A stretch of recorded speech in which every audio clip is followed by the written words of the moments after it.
मशहूर उद्योगपति और करिश्मा कपूर के एक्स हस्बैंड संजय कपूर की मौत हो गई।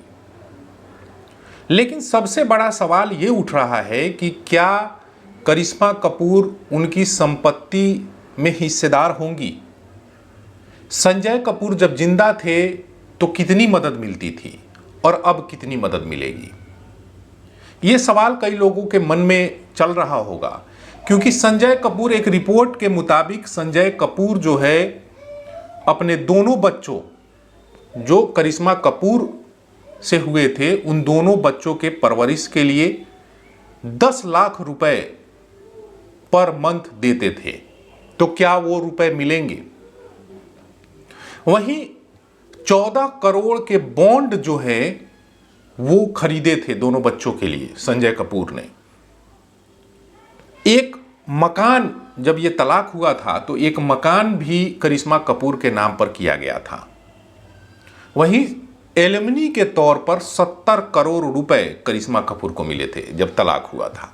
यानी कि बहुत महंगा तलाक हुआ था। संजय कपूर को इसमें बहुत पैसे खर्च करने पड़े थे और अभी भी लगातार अपने बच्चों के लिए, अपने बच्चों के परवरिश के लिए लगातार पैसे दे रहे थे। लेकिन क्या अब संजय कपूर की मौत के बाद ये पैसे मिलते रहेंगे? क्या वो मदद जो थी वो मिलती रहेगी?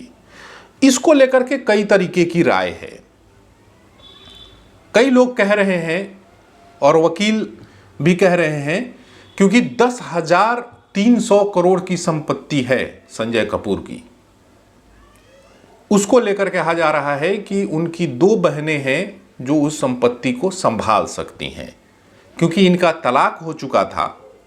ऐसे में गुजारा भत्ता जो है दावा नहीं कर सकती, यानी कि जो 10 लाख रुपए पर मंथ इनको मिल रहा था उसके लिए दावा नहीं कर सकती। लेकिन Hindu adoption and maintenance act की धारा 19 के तहत अगर उसे अपने मृत पति से संपत्ति विरासत में मिली है और वो खुद का भरण पोषण में करने में समर्थ नहीं है, तो अपने ससुर से भरण पोषण का दावा कर सकती है। यानी कि ये भी एक नियम है कि अगर भरण पोषण में आप समर्थ नहीं है, करिश्मा कपूर अगर समर्थ नहीं है, तो वो दावा कर सकती हैं कि हमें भी पैसे चाहिए, हमें भी मदद चाहिए।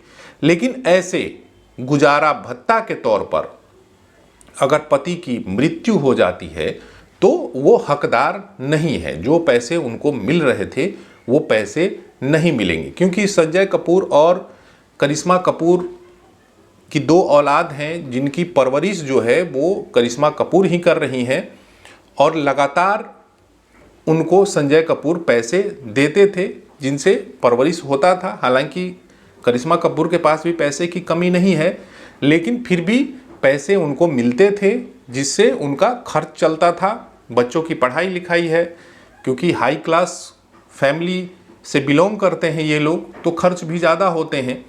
ऐसे में जो कानूनी प्रक्रिया है वो यही है कि पति की मौत के बाद कोई भी पैसे की हकदार जो है वो करिश्मा कपूर नहीं है। लेकिन Hindu adoption and maintenance act के तहत, धारा 19 के तहत आप दावा कर सकती हैं, अगर आपके पास पैसे नहीं है, अगर आप समर्थ नहीं है तो। अदरवाइज जो आपको 14 करोड़ का बॉन्ड दोनों बच्चों को मिला, 70 करोड़ एलिमनी के तौर पर मिला, एक मकान आपको मिला, तो ऐसे में अब आप दावा नहीं कर सकते। अभी तक आपने हमारे चैनल को सब्सक्राइब नहीं किया है तो कर लीजिए। धन्यवाद।